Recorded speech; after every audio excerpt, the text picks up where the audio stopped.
Dads. They're either great and support their kids, and they are mostly there to protect and guide their child down the right path, to make sure they can have the best life they can possibly have. Or they're an absolute deadbeat bum-ass nigga who hates their kids and should have never had the right to reproduce. And when it comes to anime, I don't know what it is, but 99% of these niggas can't raise a kid for shit. It's like they're allergic to being a good dad. So today I got a little different video for y'all. Today we're taking a deep dive and taking a look at some of the worst fathers in anime history, with an honorable mention. Because if I'm talking about bad dads in just animation period, this motherfucker is gonna make the cut every single time. So we're gonna start from the top. And the lower we go, the worse they will get. It's like we're simulating hell for how much hell these fathers put their kids through. So without further ado, first up on the chopping block,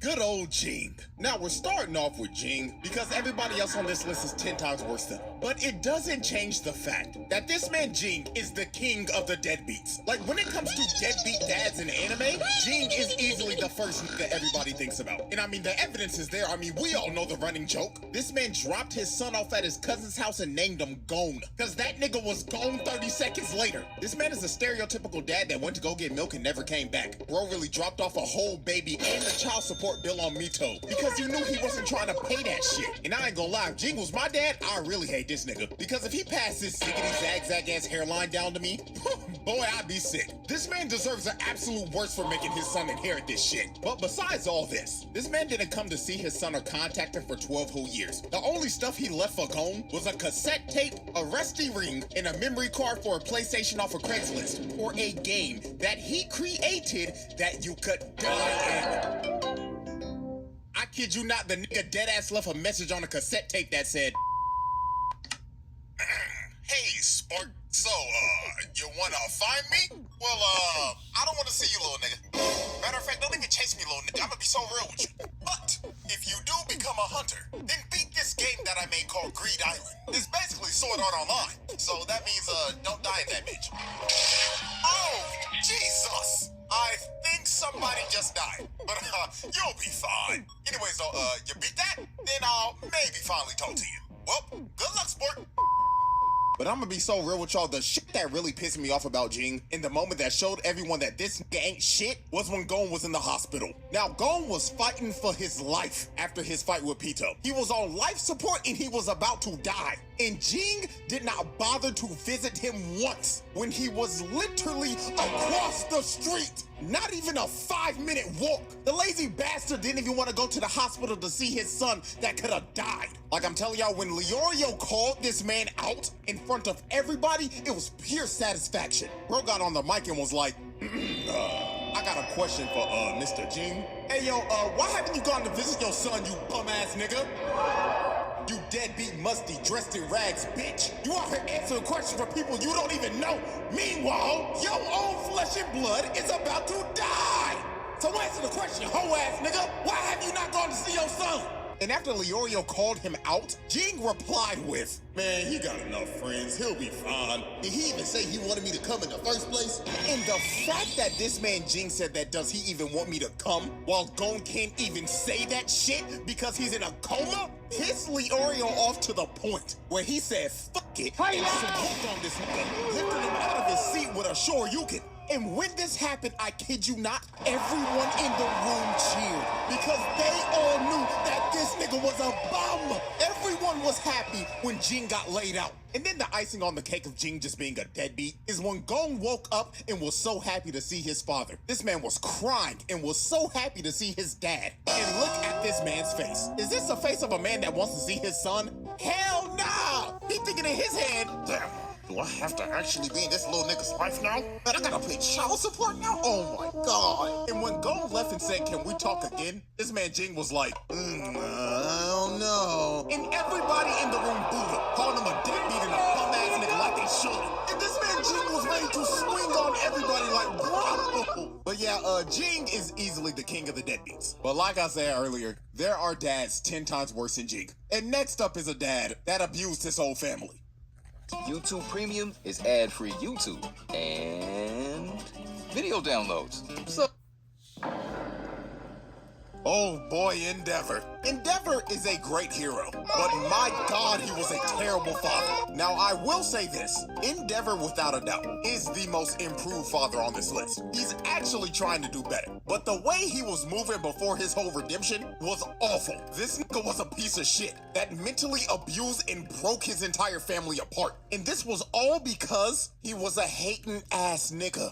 You see, Endeavor was obsessed with trying to be better than All Might. So when he finally came to the realization that All Might was just better than him and it was just a skill issue, he decided, if I can't be better than him, then I'll make somebody better than him. So this man went out and bought a wife so he could make a hybrid baby with her that would have his flame quirk and her ice quirk. He wanted to make a little half-breed avatar, and the first child they had was Toya, aka Dobby. Now, Dobby inherited a strong version of Endeavor's quirk, but his body couldn't handle the heat because his body was physically built to resist the cold because of his mother, not heat. So Endeavor considered Toya a failure, so he continued to have more kids. He had Fuyumi and Natsuo. And guess what? They didn't live up to the hype that Endeavor wanted. So then he tried one last time, and he finally had a baby that had both quirks, and that was Shoto. And when Endeavor finally had Shoto, he was so obsessed with them,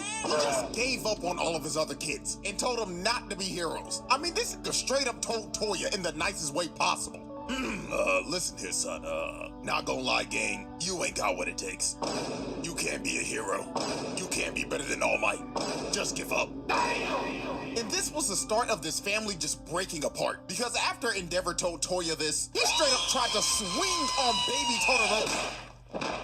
So after Toya tried to swing on his baby brother, Endeavor straight up told his wife, keep Shoto away from the other kids, and don't let Toya out of your sight. So this is when he just started to neglect his other kids, and the only kid he cared about was Shoto, because he was his perfect creation. So he put Todoroki through some hellish training, like he was beating this little nigga's ass. And when his mother came in to try to stop him, he just hip slapped her right in front of his kid. And this wasn't even the last time he hit his wife, because one day Toya came back to his dad and told him, oh my God, Pops, I've been training right, and not gonna lie, gang, I think I understand it now. You should come watch me, Dad, please. And when Endeavor heard Toya was training again, he went to his wife and slapped the shit out of her right in front of his kids and started yelling at her and cussing her out. And this was the start of Todoroki's mom's mental health just declining, because every time she looked at her kids, she saw Endeavor. And this led to Todoroki's mom throwing boiling water on Todoroki's face, giving him the Zuko scar because she straight up snapped and tweaked out because she couldn't even see her kids the same. Her mind was broken. So he straight up threw her in a mental insane asylum. And then since he completely neglected Toya, Toya went up in the woods thinking his dad was coming. And when he realized he wasn't, his emotions took over and his flames became out of control.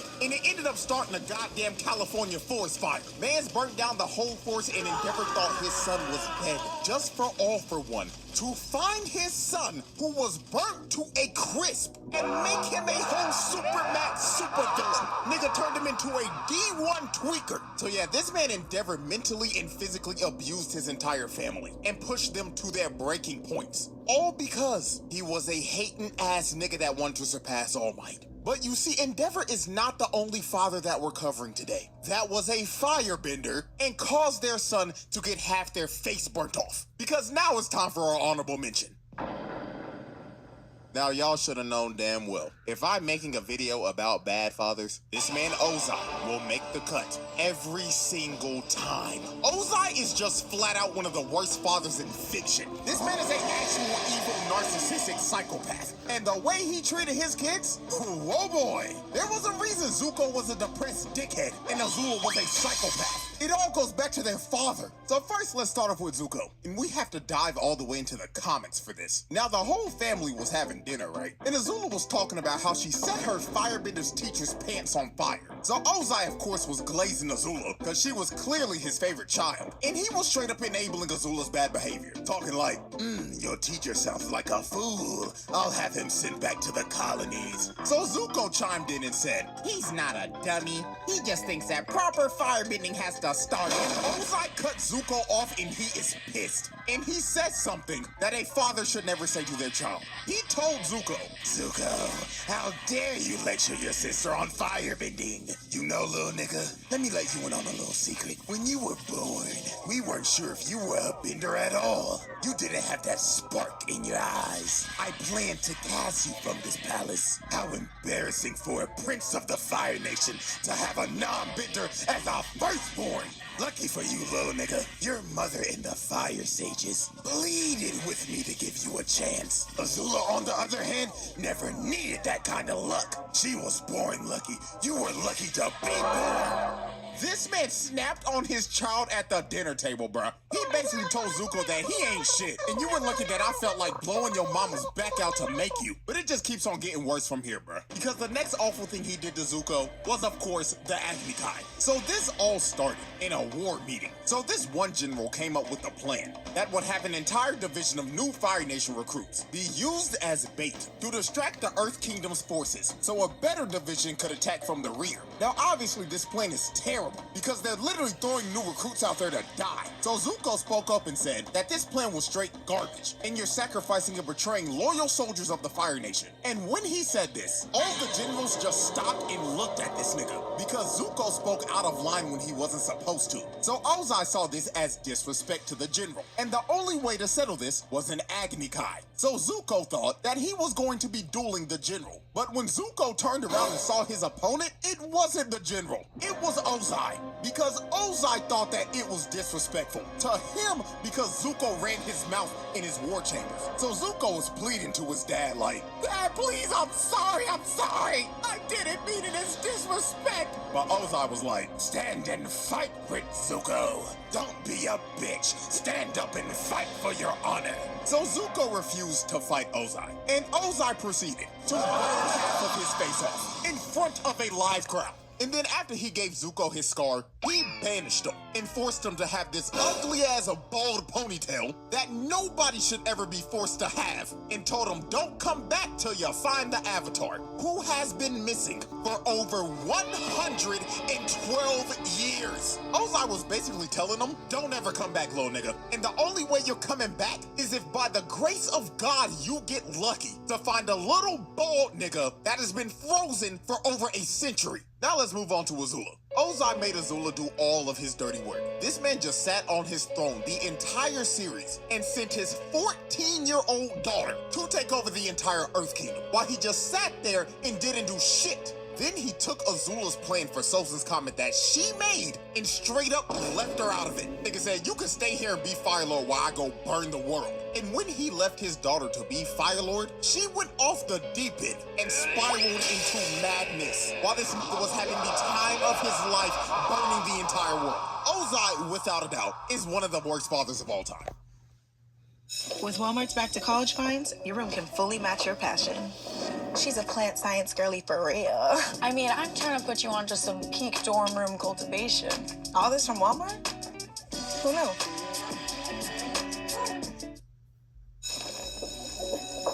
With Walmart's back to college finds, your room can fully match your passion.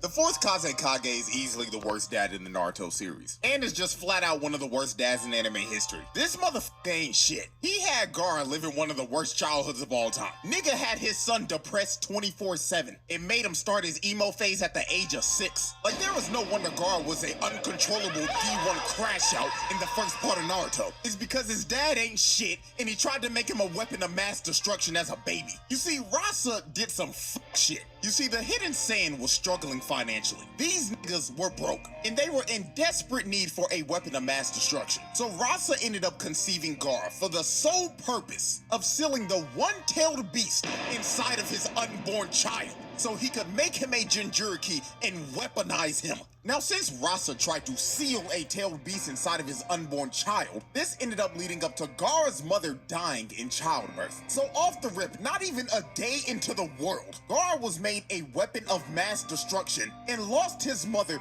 fresh out the womb because of his father. The little nigga was set up for a life of hell, and Rasa knew this shit. I mean, Gaara couldn't even sleep because Shikaku was always whispering to him, yeah, little nigga, Fall asleep, I dare you. The moment you go night-night, I'm taking over your body, and I'm blowing this bitch up. Do it, little nigga, I dare you. And of course, since he was a Jinchuriki, just like Naruto, everybody in the village was scared of him and stayed away from him. And Rasa let it happen. He didn't do shit about it. He just let them ostracize his son. And bruh, he did not let Gaara have fun at all. This man was the no-fun police. He would play outside with Temari and Kankuro, right? And they were just doing normal things. They were just building sand castles and shit and just having a blast. But then here came Mr. My Son Can't Have No Happiness. His bum ass didn't even say a word too. All he did was look at Temari and Kankuro and shake his head. No. Stop playing with that nigga, even though he's your little brother. Get away from that freak. So Rasa didn't even allow Gaara to play with his siblings. He just straight up neglected them and wanted them to be alone 24/7. But you see, the absolute worst thing Rasa ever did to Gaara was making the only person that cared about him try to kill him. You see, Gaara had a great relationship with Yashimaru. He was his caretaker and also his uncle, and he deeply cared about Gaara. He was the only person that showed him any type of love in his life. So guess what this nigga Rasa did? He told Yashimaru, yo, twin, I want to test my 6-year-old son to see if he'll crash out or not. So do me a favor and go try to assassinate that little nigga.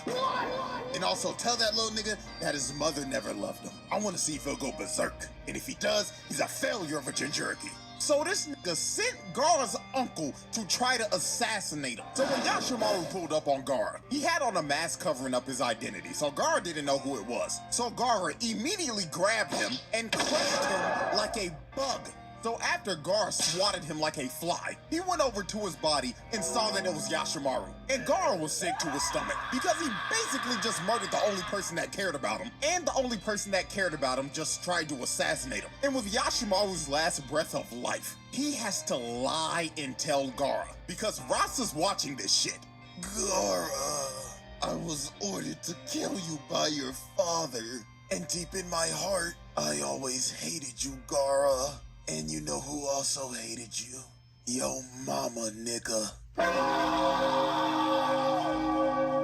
So Shikaku took over and Gaara ended up going berserk. And Rasa watching this the whole time is like, looks like the child is a failure. My son is fucking useless to me now. Like, you dumbass nigga. Bro really expected a 6-year-old to somehow control his emotions and not go berserk after his uncle came and tried to assassinate him, then told him in his dying breath that he always hated him and his mama hated him too. Like, nigga, how did you expect anything different? The 4th Kazekage was a brain-dead idiot. And I ain't gonna lie, I can't believe I'm about to say this. But shouts out Orochimaru for sliming this nigga out. It is the most noble deed he did in the entire series. Cause Rasa had to go. This motherfucker wasn't shit. Now, when it comes to who's the biggest sack of shit in One Piece, obviously, you know, you got your celestial dragons and everything. But right under them is this motherfucker Judge. This man had Sanji living in hell. All because he was a normal human being.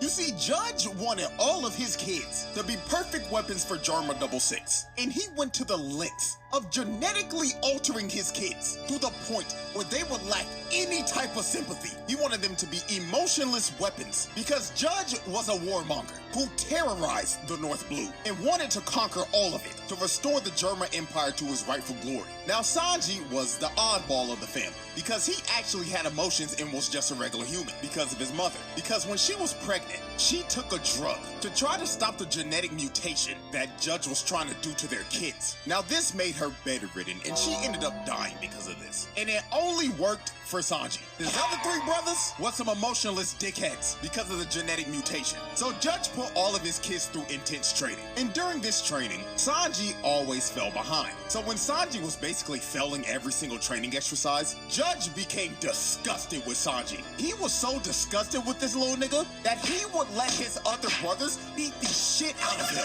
And he wouldn't do anything about it. Sanji would cry for his dad's help. But Judge would just look at him and tell him, man, little nigga, if you don't get your ass up, quit being a crybaby and bitch. I can't believe you got my blood in you, you fucking disgrace.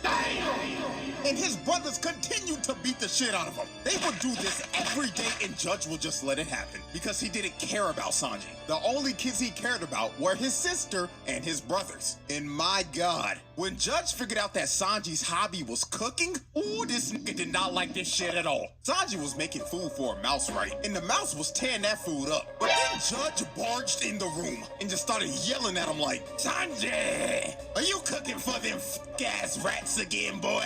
I thought I told you to cut that weak-ass shit out. So he walked over to the plate of food and threw that shit out the window, along with Mickey Mouse. He killed that nigga. Then he told him, don't ever cook again. And if I catch your little ass in that kitchen one more time, I'ma whoop your ass. So it got to the point that Sanji just continued to fail at everything. And Judge just decided to consider Sanji a failure. So this man did one of the worst things I've ever seen. Judge decided to fake Sanji's death, and he threw him in a dungeon and locked a metal helmet on his head and just locked him up forever so he never had to see him again. And he stayed in this cell for 6 months. And while he was in this prison cell, his brothers would go in there and just beat the crap out of him for no reason at all. They would just do this for fun. So this got so brutal that his sister couldn't take it anymore. So she just broke him out so Sanji could run away. Now, when Sanji was trying to make his great escape, Judge found him trying to leave. So Sanji stood up to Judge and told him, I'm leaving, old nigga, and there's nothing you can do to stop me. And Judge just looked at him and said, okay, don't hit your head out the door, little nigga. I don't care what you do, I'm gonna be real with you. But before we part ways, let me tell you this. Never tell anybody that you are my son, because you are the only stain on my legacy. So Judge let Sanji run away because he couldn't give a damn about him. And Judge didn't see Sanji again for 13 whole years. And the next time he saw him, he tried to use Sanji to marry him off to one of Big Mom's daughters. Bro didn't see his son for 13 years, and the first thing he tried to do was use him for a diplomatic marriage. And to make sure he couldn't leave, he put these handcuffs on him. And if he ever tried to take them off, he would blow his hands off so Sanji could never cook again. So after the whole cake arc and the Straw Hats rescue Sanji, while the Straw Hats were leaving, Judge saw Sanji on the Sunny. And the last thing he wanted Sanji to hear before he left was, Sanji! I just want you to know something before you leave. You still ain't shit, and you'll never be shit! Not gonna lie, gang, if your pops was talking to you like this after years of abuse and neglectment, ain't gonna lie, you might have to slime that nigga because that's insane. Judge rightfully earned his reputation as one of the worst fathers in anime. Looking from a window above, it's like a story of love. Can you hear me? All I needed was the love you gave.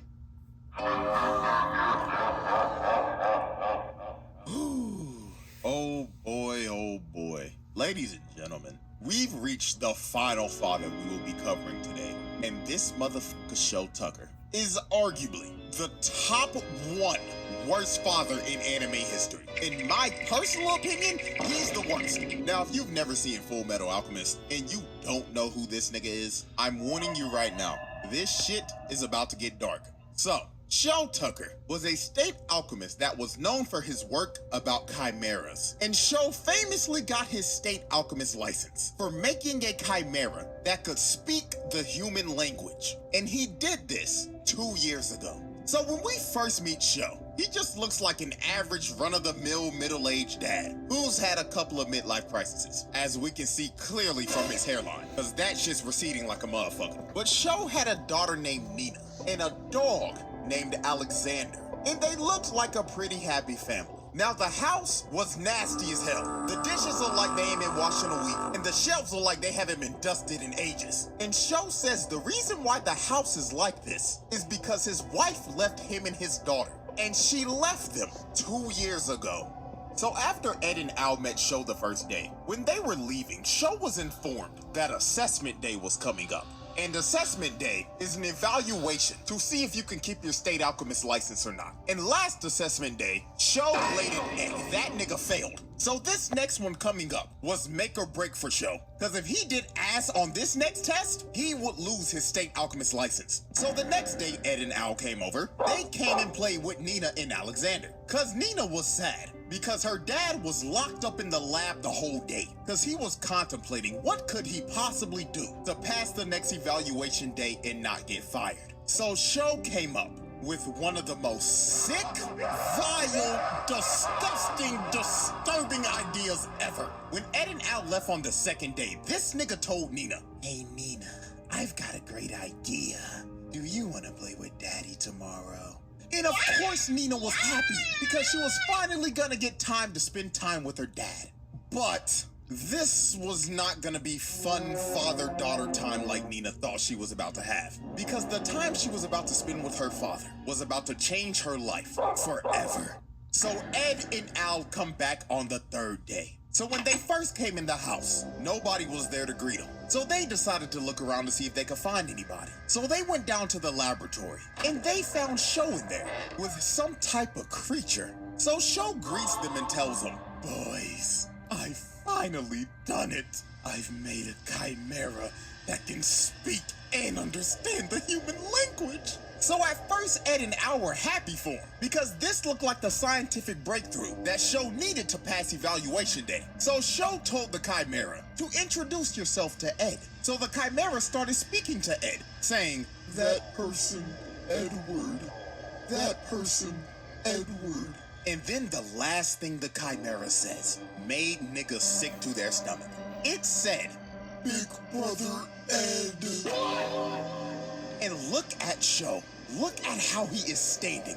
Bro doesn't even look human right here. I'm gonna be so real. So then to make sure Ed wasn't tripping, he asked Shou, "When did you get your state alchemist license?" And Shou says, 2 years ago.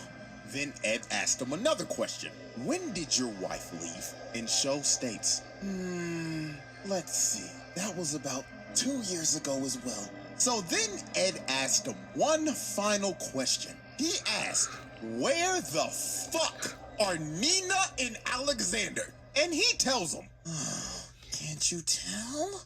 They're in this room with us right now." Oh my goodness! And it all clicked from there. This nigga made Nina and Alexander do the fusion dance and turned them into motherfucking dog nigga. And guess what? The wife? Yeah, she ain't leave, nigga. Shou turned her into a chimera 2 years ago. That's how we got a state alchemist license. So Ed slammed Shou on the wall. And Shou didn't even feel bad about it. This crazy bastard was all smiles and was just saying, "Oh, this is just human evolution.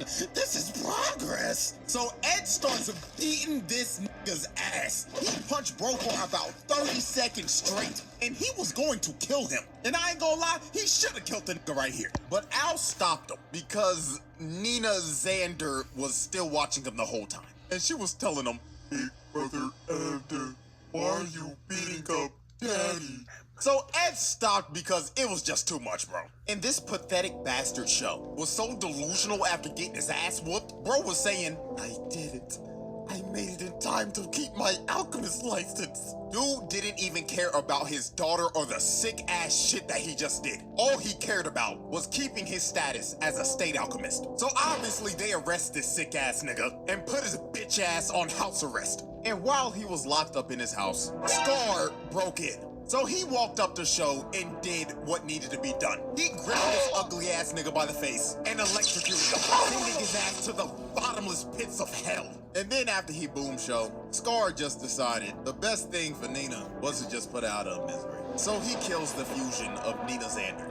So yeah, man, this man Shou was a sick nigga. He turned his wife into a chimera, then made his daughter and the dog do the fusion dance. Like, there was a reason this man is universally agreed upon as the worst father in anime history. Well, ladies and gentlemen, that was a showcase of some of the worst dads in anime history. And if you're wondering, but CJ, what about all these other horrible, deadbeat, sick-ass niggas? Don't worry, I got you. I got a whole nother 6-man lineup ready to fire off. So if y'all down, we'll run this back after, like, the next trial or something. But with that being said, hope y'all enjoyed. And for all my dads and future dads out there, keep doing what you doing, and don't be like these niggas.